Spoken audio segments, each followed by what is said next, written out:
Malacanang assures Marawi City will not become a new hub for ISIS fighters. The Philippine National Police assures there is no security threat in Metro Manila involving alleged Maute terrorists. President Rodrigo Duterte visits Marawi City siege evacuees as well as soldiers wounded in clashes with Maute terrorists. Jailed Filipina domestic helper Jennifer Dalquez is acquitted from murder charges in the United Arab Emirates.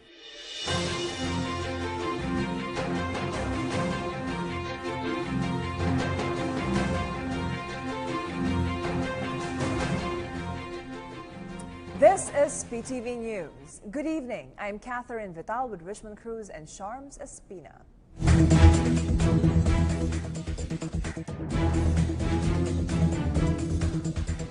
Malacanang says it is unlikely that Marawi City will become a new hub for ISIS fighters. Presidential spokesperson Ernesto Abella made the statement in reaction to fears expressed by some American lawmakers. At a briefing in Malacanang, Yusek Abella stressed that the Philippine military has already preempted the Maute group from establishing a wilayat or a province in Marawi. More of this report from Rocky Ignacio. Malacanang downplayed reports that Marawi City will become a new hub for international terrorist group ISIS. Presidential spokesperson Ernesto Abella reiterated that it is unlikely that Marawi will transform as a center of terrorism in the country.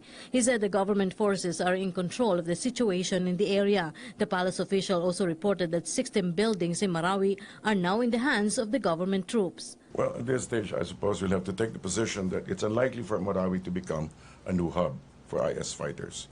The Philippine military has already preempted the Maute group from establishing a wilayat or province in Marawi. The palace official said this following U.S. Senator's statement urging the U.S. troops to help in the operations. But Abella clarified the U.S. can only provide technical assistance as stated in the Constitution. The role of the U.S. in relation to the ISF is to provide technical assistance as prescribed by the Constitution, and we will abide by that. While residents here are trying to recover from the conflict, the Commission on Higher Education, or CHED, encouraged schools to accept transferees from Marawi City.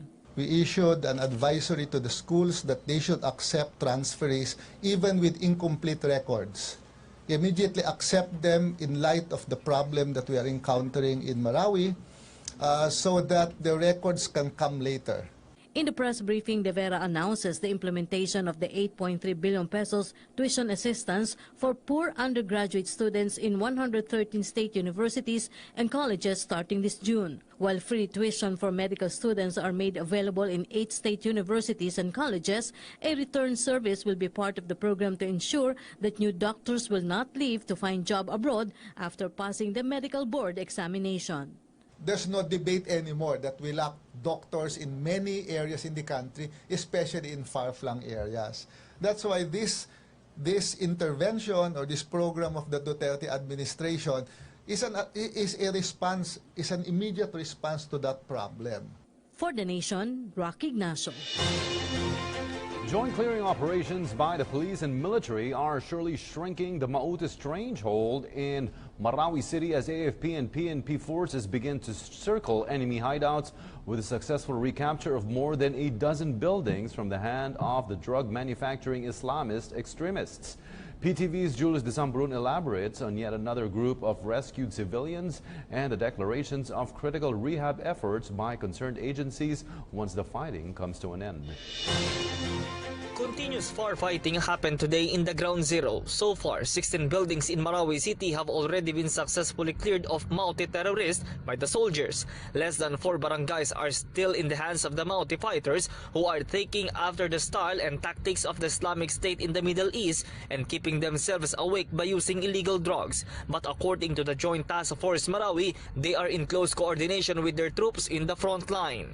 Paano gumamit ng isang anti-tank weapon against a tank or armor. So meron silang mga 90 RR na? Opo, meron silang 90 RR, magamit din sila ng mortar. B40. So ito yung mga malalakas. Kung bakit meron tayong magamit tayo ng mga surgical airstrikes dahil din sa lakas ng armas na ginagamit ng kalaban. Data show that 1,637 trapped individuals have been rescued and almost 255 firearms were recovered by the authorities. JTF Marawi pointed out that all Filipino soldiers are involved in the tactical operations battling against the Mautes. Masasabi natin na milestone ito sa ating operation. Dito natin talaga makikita na ang ating kalaban ay hindi lang siya isang ordinaryo na terorista. Okay?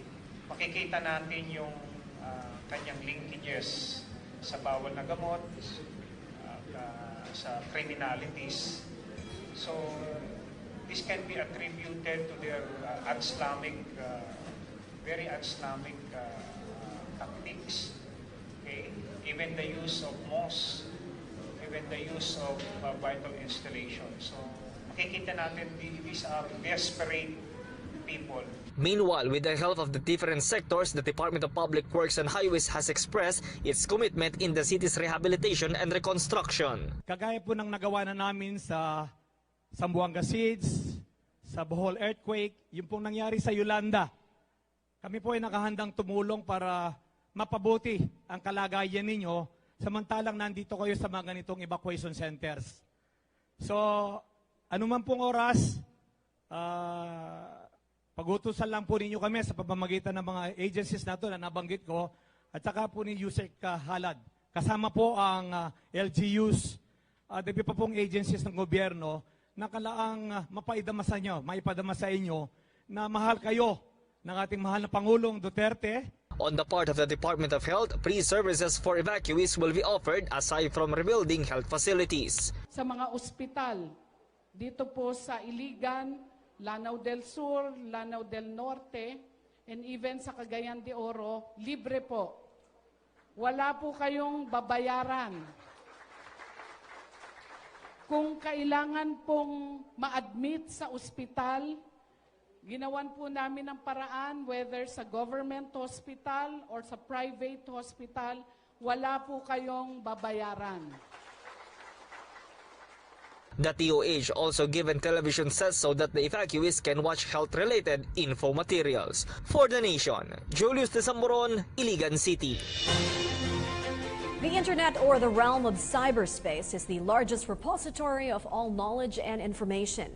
It is also the biggest purveyor of all hoaxes, scams, and ripoffs known to mankind, the birthplace of the phenomenon called fake news. Hence, the nation's police force adjures the public to brush off and reject all talk, claims, and literature about forthcoming bombing attacks to be launched by Islamist extremists and agents of terror in the mega city. In this report from Eunice Samonte. This memorandum of the Philippine National Police from Valenzuela Police Station surprised the netizens. It is a memo signed by Police Chief Inspector Joey Louis Bilaro containing the alert on the alleged bomb plan of the 11 Maute members here in Metro Manila, particularly in 2 malls in North EDSA, Quezon City Circle, Quiapo, and Makati City. The memo also contains the name of Mambang Maute, or the alleged leader of this bomb plan in Metro Manila. And since this created fear among our countrymen, the Philippine National Police has their explanation on this said leak. If it is really a memo coming from the PNP for its member, this is not to be shared in public. Kasi kami po, ang ginagawa po namin, once the information has been verified, nagbibigay po kami ng announcement. It's premature for such information to circulate dahil hindi pa ho verifikado. Aside from the public request to avoid spreading unverified reports, PNP spokesperson Police Chief Superintendent Jonardo Carlos also reminded the policemen to be vigilant and mindful of their postings online. He further added that any PNP member could be charged of criminal offense if proven spreading this fake news. Right now, the memo is still under investigation to determine the roots which created fear among our citizens. Meanwhile, the PNP has an advice to the public. Let us know, let the PNP know about it so we can see and verify the information. Pag meron po, we will inform the public once verified po yung information. For the Nation, Eunice Samonte. President Rodrigo Duterte today personally saw for himself the condition of evacuees from the Marawi City terrorist siege. The president visited the evacuees in Barangay Buruon in Iligan City. He assured them that the government will reconstruct and rehabilitate war-torn Marawi. More details from Julius de Samburo. President Rodrigo Roa Duterte leads the ceremonial distribution of financial assistance to the evacuees of the Marawi siege. The bad weather didn't stop the chief executive from visiting one of the evacuation centers in Iligan City. The president emphasized that he will give priority to Marawi City's early recovery after it was occupied by the terrorist group Maute. Tulungan ko kayo, hindi ko kayo pabayaan. Hanggang relocation. And then we will rehabilitate ang Marawi. Gaganda yan uli. Gaganda uli yan. Very sorry na nangyari ito sa atin. Sana kung madaling panahon, you will find in your heart to forgive my soldiers, ang gobyerno, pati ako for declaring martial law. Wala akong choice eh. Sinisira na ang Marawi. I have to drive them out. But I am very sorry. Pakiabot na lang doon sa mga kapatid nating mga Maranao na ang aking paghinakit rin sa nangyari na ito. Patawarin ninyo po kami. His administration continues to push for long-lasting peace in the country. He added that no one wants war, terrorism, and illegal drugs. Earlier, 11 kilos of shabu were recovered at the abandoned area of the Maute. Kaya ganon na lang ang sama ng loob ko. Nagpapasok kayo ng mga terorismo. Hindi pa atin, hindi pa yung love of Mindanao na aming lupa. It's a foreign ideology, gaya ng komunista, tinapon dyan sa NPA, at ayan, nila. Now, how many years ang NPA nagipag-away sa atin? 50 years nga ngayon. Sabi ko sa mga NPA, you want another 50 years? Ito dito pumutok ang black shirt. Cotabato sila Matalam. 1972. 72, 73, 74, 72, 82, 92, 2002. Hanggang kailang away na to? Until when shall we fight and kill each other? Ako, mag-neutral ako. Mag-agyat ako doon sa Mount Apo, bahala kayo. Ayun, yung maniwala, wag kayo magpapasok ng ideolohiya na hindi atin. Yung ideolohiya ng Moro o Muslim, okay yan. Kasi yung dalawang reliyon, ayaw naman talaga ng bastusan ng patayan, punggutin yung ulo, kung ano-ano. President Duterte in his speech reiterated his push for a federal form of government. Ito, binubumba na sila ngayon doon ng ginagamit na talaga yung eroplano. Pinagbawal ko yan noon, walang magawa. Sabi na military, pag hindi, kabawa rin kami. Pati kami damay, maubos kami. I never allowed it, ever since. Ngayon, napipilitan tayo, ipit sa panahon na. Pag hindi, maubos rin yung sundalo.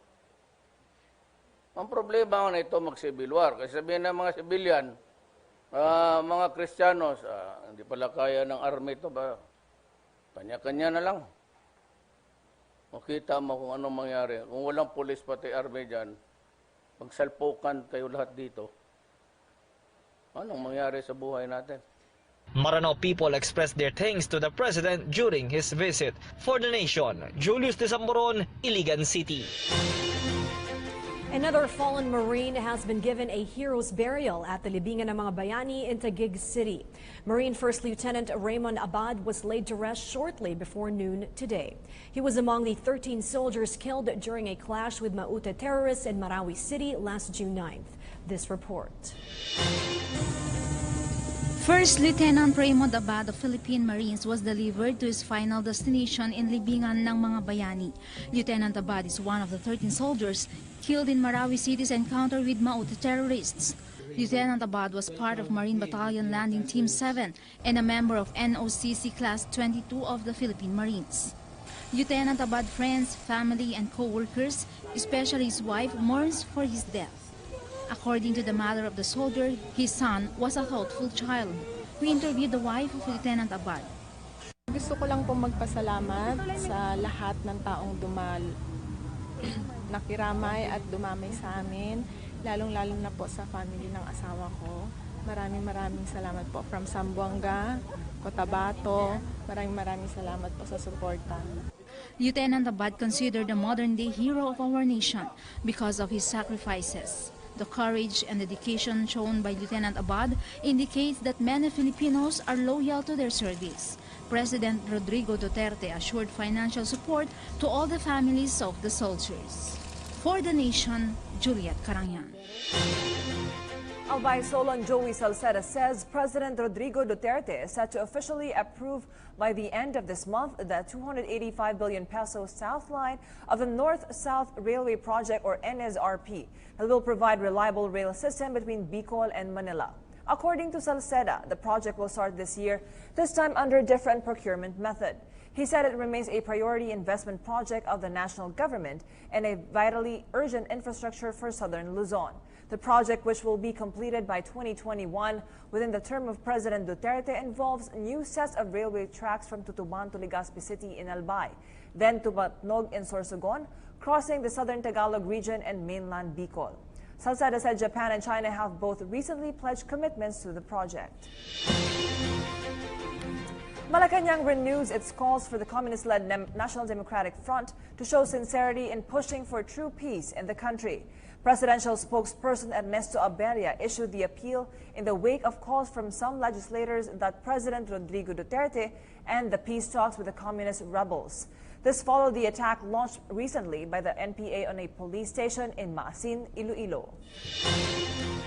First and foremost, it's unfortunate that the NPA raid of the station in Iloilo happened on the same day that the government reciprocated the NDF's declaration to refrain from undertaking offensive operations in Mindanao.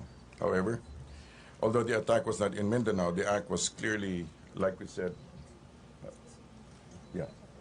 opportunistic. So we have asked the NDF to call on their armed comrades on the ground to, to respond in kind and show genuine sincerity on the confidence-building measure initiated by both the government and their side. So basically, we want a firmer response. For our business news, the Philippine economy is expected to accelerate strongly in the second half of 2017 and reach a 7% growth for the full year, buoyed by the expansion in consumer spending and public construction. Investment Bank First Metro Investment Corporation, or FMIC, and the University of Asia and the Pacific, or UANP, said a very strong projected growth for the second half could offset the weakness in the first semester. FMIC and UANP said with OFW remittances up double digits and the industry sector continuing to perk up, consumer spending should recover from a disappointing first quarter and clock closer to 6.5% in the second quarter. They also projected public construction on infrastructure to regain its double-digit growth pace starting this second quarter with the expansion of capital goods, imports, and industrial production. They said domestic demand should be more robust for the next quarter.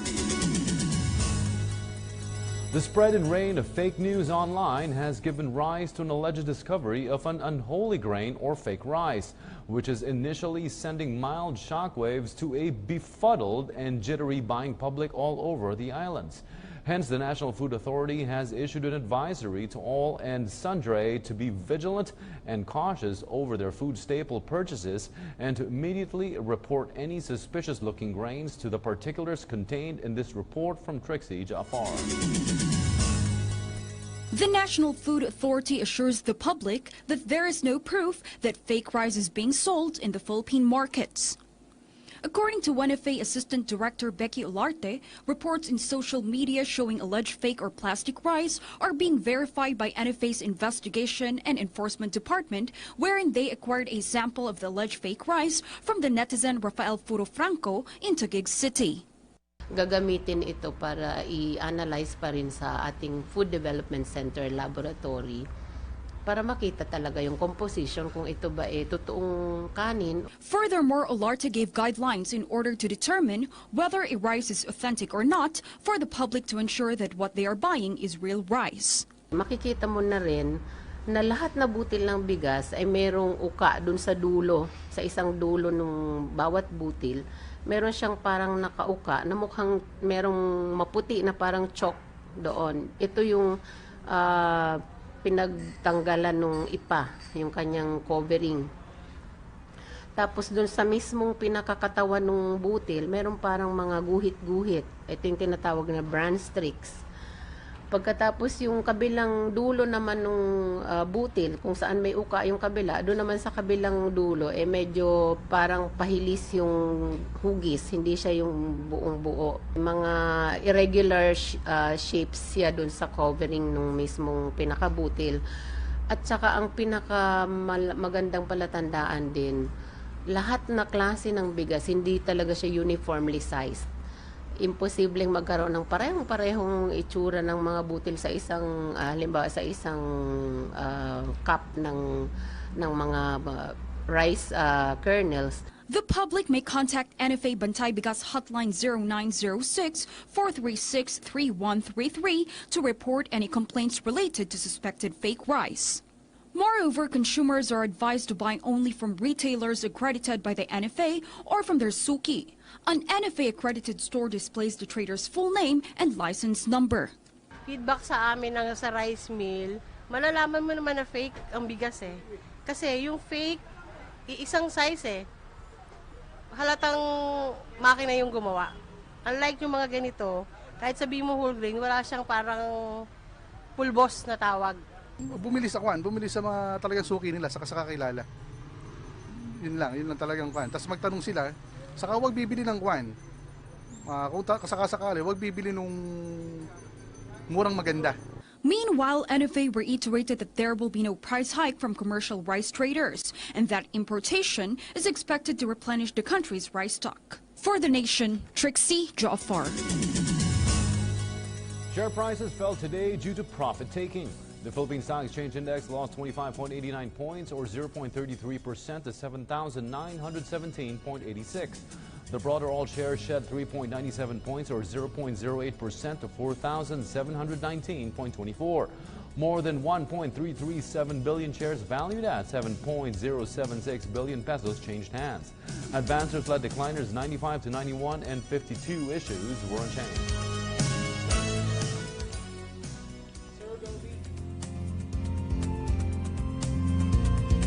Good evening, this is PTV Info Weather. Clear skies expected this late evening. Based on our latest rain satellite, the downpour earlier was caused by thunderstorm clouds or water cycle created by relatively high temperatures and humidity level this afternoon. Now, the high pressure area over the North Pacific will continue to bring hotter and drier weather in the morning or afternoon for most parts of Luzon as well as here in Visayas. Now, based on the latest weather map of Luzon for tomorrow, it will be mostly cloudy, mostly over Lawag area or Ilocos region, as well as Pangasinan and all the way down to La Union, and as well as partly cloudy skies over Cagayan Valley and Aurora area.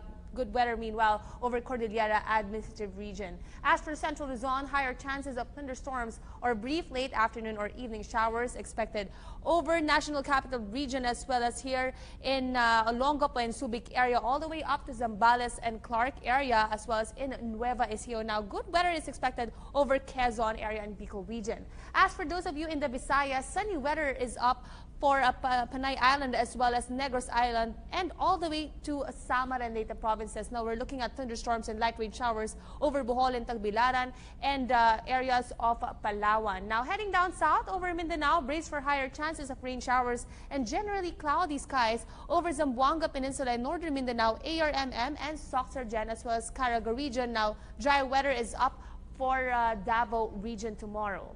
Meanwhile, let's check out the Metro City's weather forecast. Over the next few days, Metro Manila will have higher chances of thunderstorms in the afternoon or evening, as well as Cebu and Davao, with possible highs of 35 degrees Celsius until Friday, and Cebu at 33 degrees, while Davao will play at around 32 degrees Celsius over the next few days.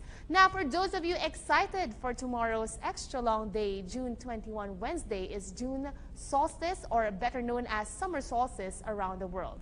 This means tomorrow will be the longest day of the year. Instead of the usual 12-hour daylight, we will enjoy the 13-hour day-long sunshine, starting at 5:28 sunrise up to 6:28 sunset. According to the local Weather Bureau's Astronomical Division, this is the day when the Earth is at its farthest position in its orbit from the Sun, reason why daylight is longer tomorrow, and in some countries, this is also the hottest day for the year. Summer solstice or June solstice in the Philippines happens once a year. And that's the latest for now, only here on PTV Info Weather. This has been Ice Martinez. Have a pleasant evening.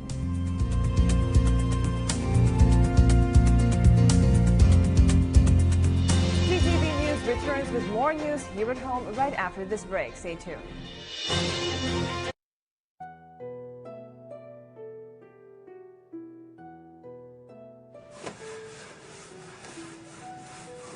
Basta na lang umalis. Sana ako kukuha ng pampaayos ito para mapapaan natin ulit.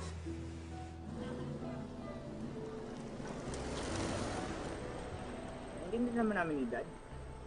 Yung nakakainis lang kasi, umaalis nang walang paalam. Parang tanga naman. Lumipat lang sa kabila ng highway para namang hindi natin siya mahanap. Di ba? Oh my God. Bakit? Tingnan mo sa FB, nag-post pa na may bagong bili siyang PlayStation. Tingnan mo. Alam mo gagawa ko dyan. Parang mas mahal pa yata ang magagastos namin kung dedemanda pa yan. Alam mo, actually hindi.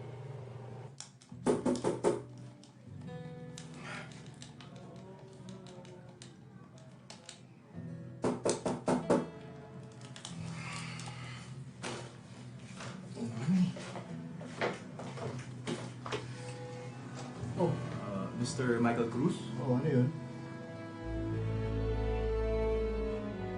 Bawat bayan ay may small claims court. Walang maliit na atraso para sa hustisya. Walang hassle, walang abogado, at aksyon agad. Para sa karagdagang impormasyon, pumunta lang sa aming website.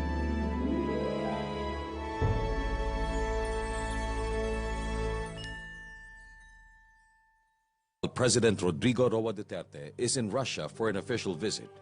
He declared martial law in Mindanao on May 23. A series of attacks from terrorists and extremists occurred in the island. The areas of Basilan, Sulu, and Tawi-Tawi are included in the declaration. To find out the situation in Mindanao, the president has cut short his visit in Russia. That as of 10 p.m. Manila time, he has already declared martial law for the entire island of Mindanao. After martial law has been declared, within 48 hours, the president needs to submit a report in Congress, either personal or written. It is stated in our Constitution that martial law and the suspension of writ of habeas corpus is effective only within 60 days. The extension is up to the Congress decision. Martial law can be negated by the majority of votes in Congress.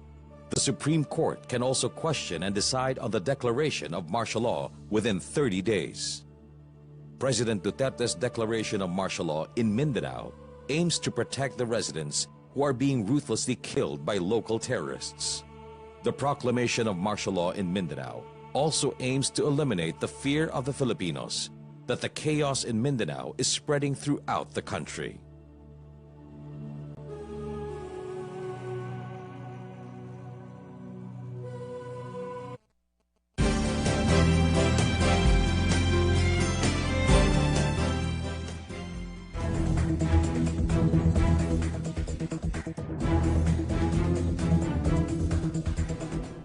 To drum up moral support and the financial wherewithal to fund the fighting forces in the combat zone in Marawi City, the Armed Forces Civil Relations Service is in a full court press to sell T-shirts and decals depicting the hard work and sacrifices the men and women of AFP and PNP put in each day in the war-torn city. The particulars of this moral boosting and fundraising campaign in this report filed by Eunice Maute. The Armed Forces of the Philippines Civil Relations Service is now printing T-shirts 24/7.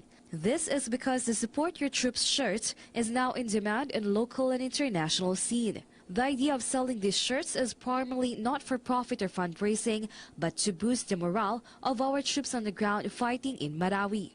Kung titignan mo naman, dropa natin sa ngayon, we are better equipped. You know? May uniform na kami na maganda, meron na kayong pagkain na maganda, ang sweldo naman namin medyo okay na rin, di ba? May bala kami, may barrel kami, you name it. We have practically everything as a soldier. What we need literally is just, tap on the back.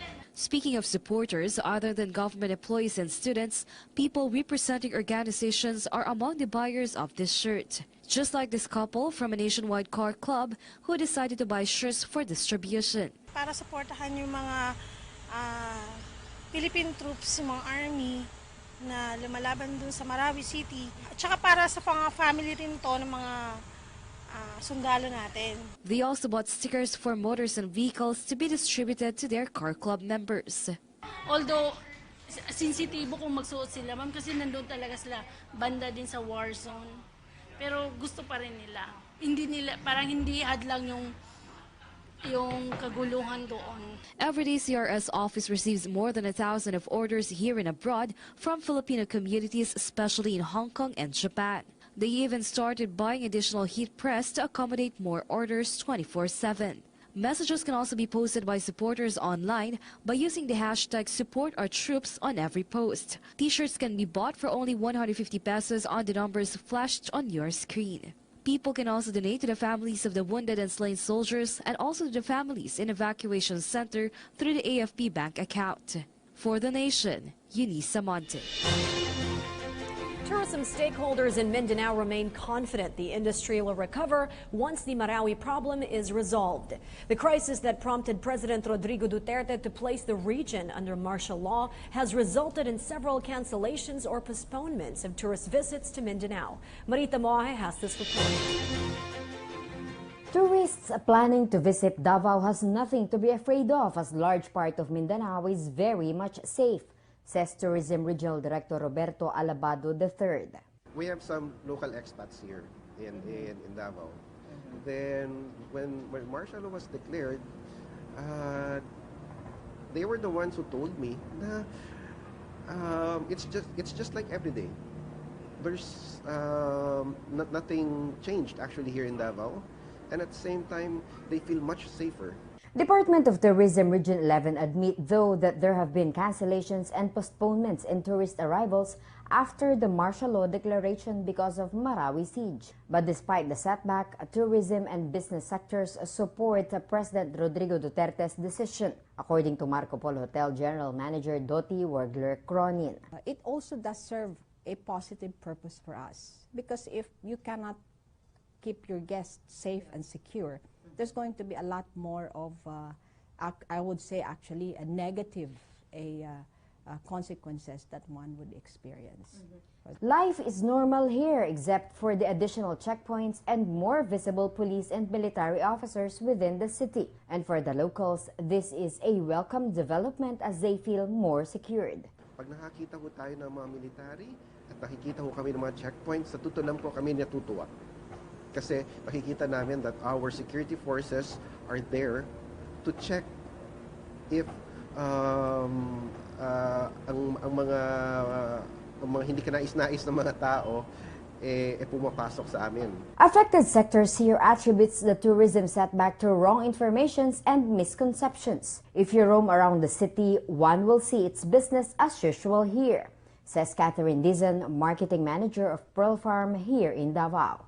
Reassuring them that life is here in Davao and there's nothing to worry because I believe this is the place of our president, and I know that the president will not allow anything to happen here in the city, especially in Davao. The Davao tourism sector is hopeful that they will soon pick up as there are upcoming activities such as the Kadayawan Festival, for which they are now preparing. Thus, they invite everyone to come and visit Davao.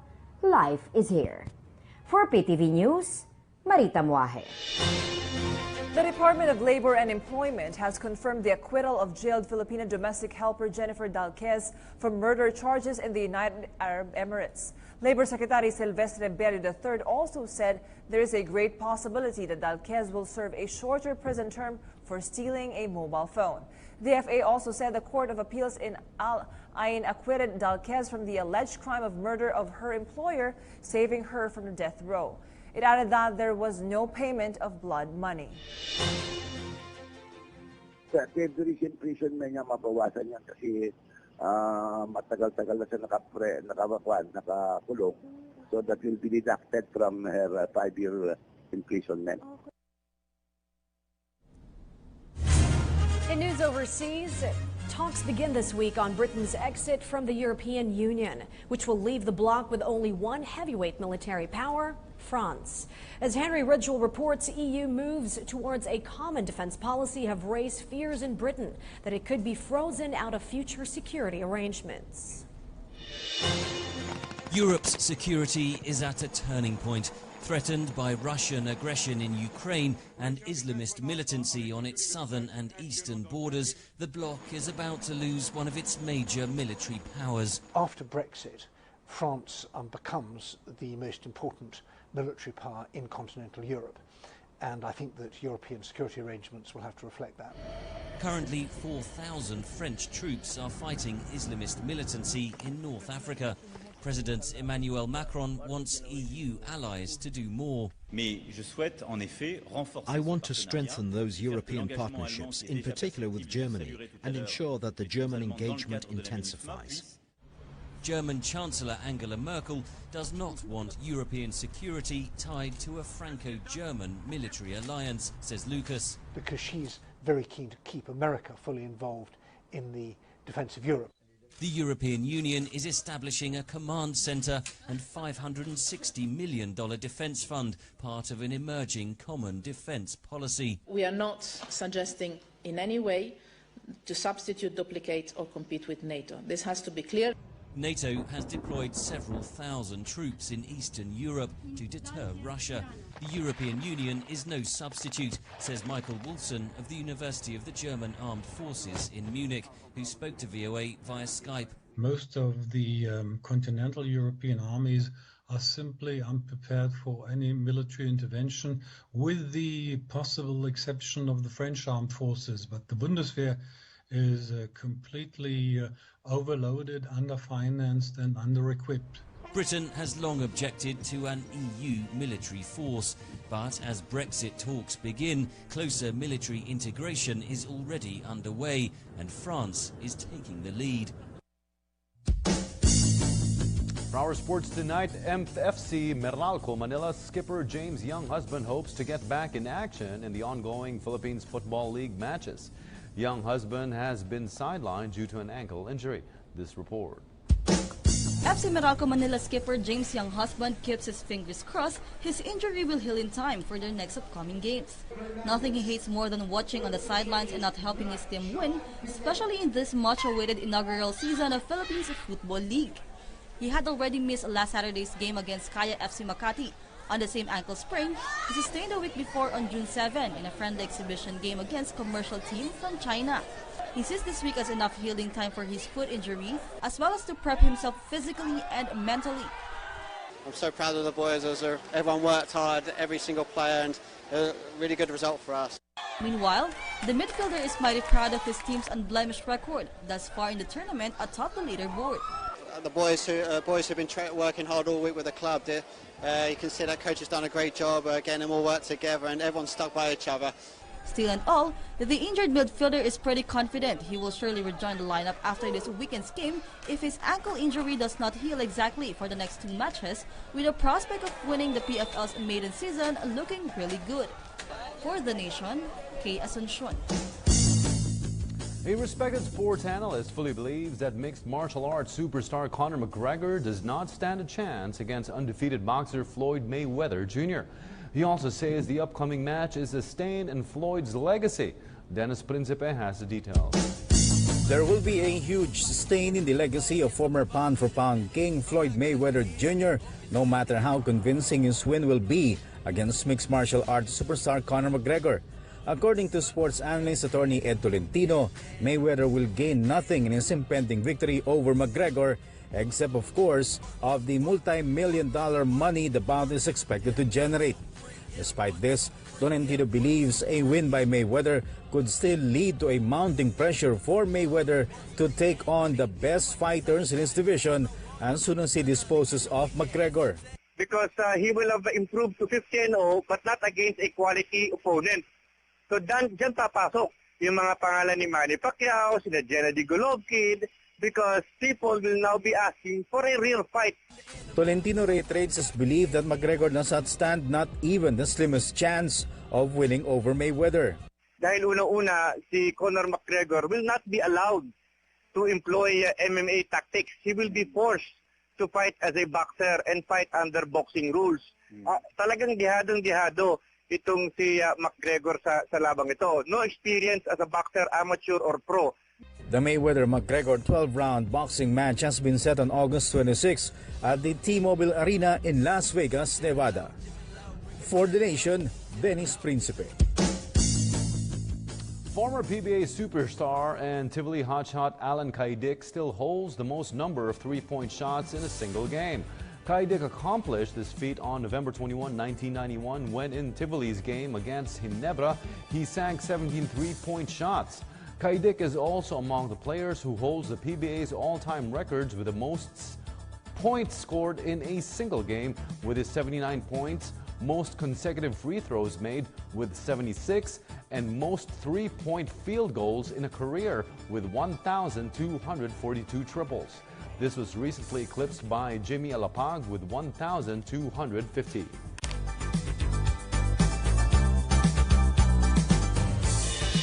In the headlines, Malacanang assures Marawi City will not become a new hub for ISIS fighters. The Philippine National Police assures there is no security threat in Metro Manila involving alleged Maute terrorists. President Rodrigo Duterte visits Marawi City siege evacuees as well as soldiers wounded in clashes with Maute terrorists. Jailed Filipina domestic helper Jennifer Dalquez is acquitted from murder charges in the United Arab Emirates. Those were today's headline stories on PTV News. I'm Catherine Vital with Richmond Cruz and Sharms Espina. Thank you and good evening.